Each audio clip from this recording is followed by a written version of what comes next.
Today we're in the midst of an all-out assault on human dignity of immigrants.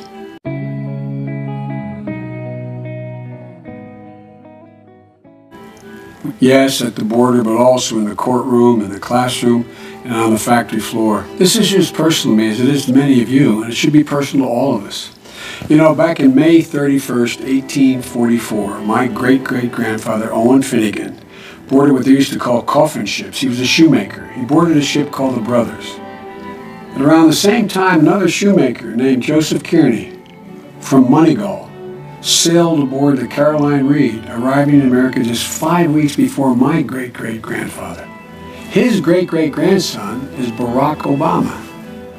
It's doubtful these two met in Ireland or after, but one thing we know for sure is that they both left everything behind for an uncertain future. And in all of their dreams, do you think they ever thought the day would come 160 years later?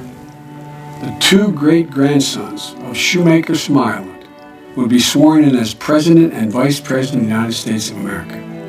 Folks, that's the promise of America. Many of our ancestors were once strangers as well. And for centuries, our tradition of welcoming immigrants from around the world has given us tremendous advantage. We've gotten the best of every nation because they have courage, determination. They came on their own. For centuries, our immigrants have been the secret ingredient to our economic might and dynamism.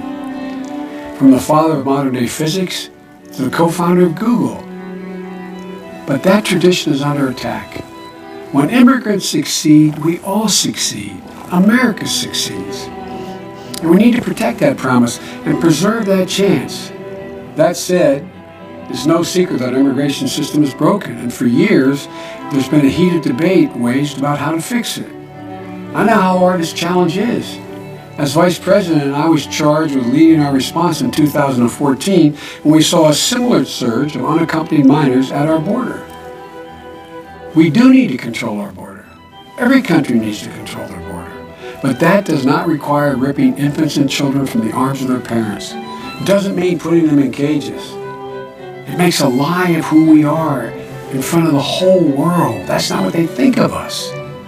We can't toss away our values and our principles and our humanity. This administration has to stop using immigration as a political tool to divide us into us and them, convincing Americans that whatever trouble they may have, it's because of the other, the outsider, the immigrant. That's what this abrupt policy change in the southern border was all about, and it didn't make us safer.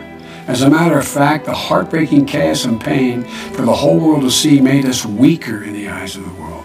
Breaking apart families isn't the answer. Border walls aren't the answer. There's a real key to solving the problem. We have to address the root causes of migration that push people to leave behind everything they know and everything they love to undertake a dangerous journey for the chance at a better life.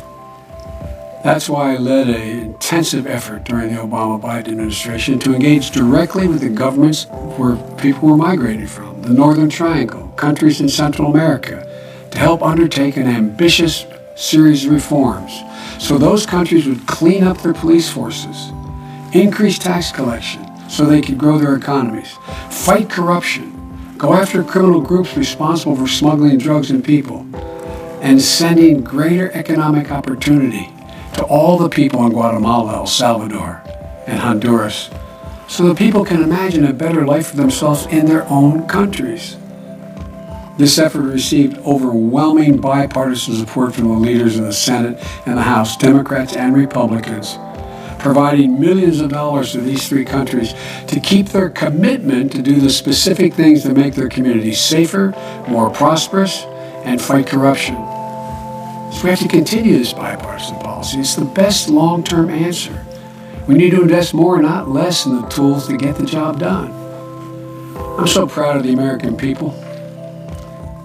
And I pray they continue to stand up, show up, and speak out when they see the wrongs occurring at our border.